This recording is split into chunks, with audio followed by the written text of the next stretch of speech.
sweet friends, and welcome back to Peaceful Bird Gardens. My name is Dani. It is an absolutely gorgeous day here in Central Florida, Zone 9B10A, and I'm in the front native section of our wildlife habitat, and I'm highlighting the Simpson Stopper today because she is flowering and fruiting. She's actually been flowering and fruiting all summer long, but it's finally nice enough right now in October for me to be able to get out here and make a nice video for you. Simpson Stoppers are in the myrtle family. They're Myrtaceae, they're in the Myrtaceae family, so they're a myrtle. They're related to plants like eucalyptus and clove and bay rum. Guava is also in that family. Their native range actually extends not just Florida, but they're also in the Caribbean, Central America, and Northern South America. Now here in Florida, you can find them from Tampa, kind of southward on the East Coast, and you can also find them on the West Coast from Miami pretty much all the way up through Jacksonville. Wait a minute. Strike that. Reverse it. Thank you. I've even seen them in the Keys, but you will not find them up the center ridge of the state.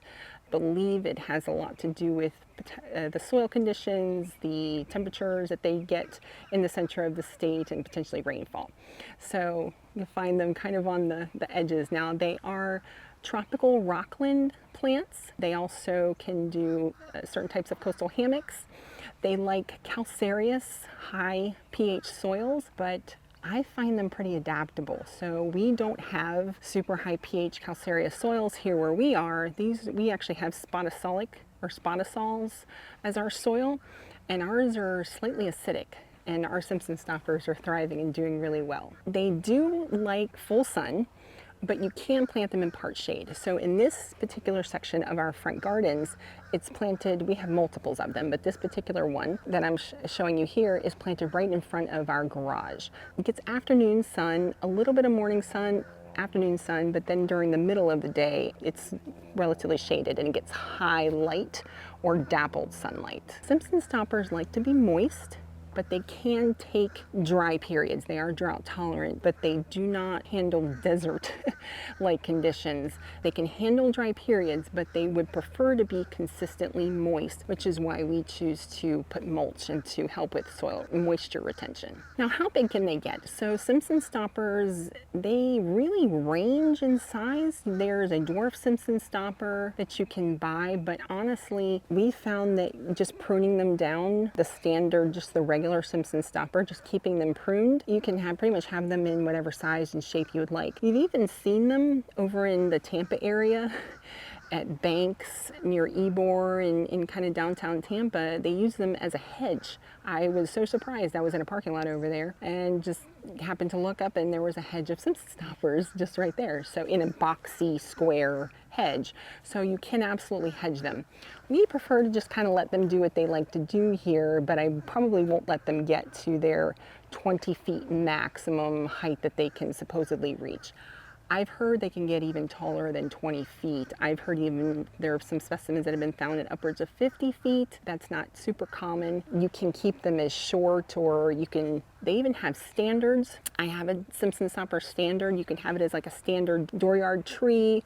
They also have varietals, the showstopper, the Simpson showstopper, which puts out really beautiful, interesting new foliage. It's kind of like a burnished reddish color. We did not do well with either the dwarf Simpson Stopper or the showstopper Simpson Stopper. We've done the best with just the regular old native Simpson Stopper. We did try those other kinds, but they just didn't. They needed to be babied very heavily in the beginning, and then they just ultimately died on me within a year's time. We just went with we were just sticking with the regular old Simpson Stopper from here on out. Now, they have beautiful leaves. They're, I don't know, kind of cupped leaves. Their margins are rolled on the edges, so it gives it kind of that cupped look.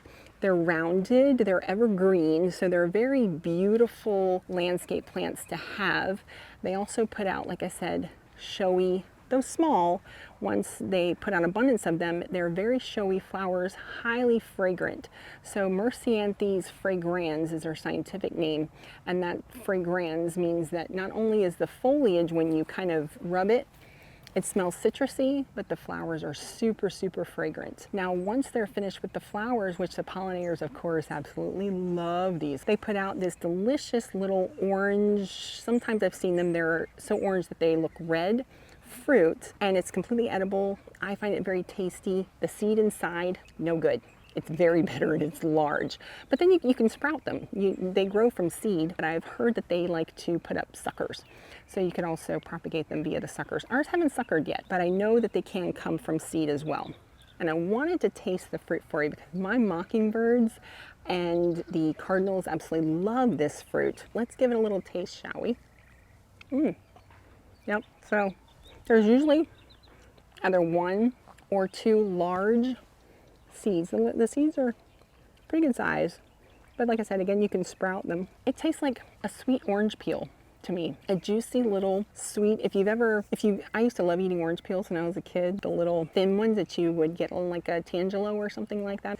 This is like a little sweet orange kind of a flavor, which is so interesting, the citrus that I get, because this is in no way related to citrus at all. But it does have that citrus taste to it. And I love these. I get so excited when these start to show up in the summertime. The early summer when they show up, they're a little less plump and nice. I don't notice until the fall when they get nice and fat and plump like this and juicy. I try to leave them for the birds, but sometimes I just can't help myself. They're so tasty. The foliage is nice. People like it for the interesting bark. So it's got like this beautiful reddish, almost peeling bark on the actual chunk of the tree. So some people find that interesting. You know, that's personal taste. I just found it to be a beautiful, fragrant, adaptable, native plant, easy, relatively. I don't like to say any plant's easy to grow, but it is relatively easy to grow. It's a fantastic wildlife plant. So yeah, Simpson Stopper, Mrycianthes fragrans. Now they call it a Simpson Stopper because apparently they used it, ethnobotanically speaking, back in the day. It would stop you from having diarrhea. There's no modern reference to this that I've been able to find in the literature, so yeah, take that with a grain of salt. I wouldn't eat too overly many of the berries because you never know.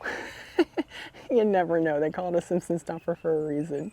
If you like this kind of content, if you're interested in growing natives or wildlife or growing a food forest, give us a like. Hit subscribe, come on the journey with us, and we hope to see you again on Peaceful Bird Gardens. Have a lovely afternoon, my sweet friends.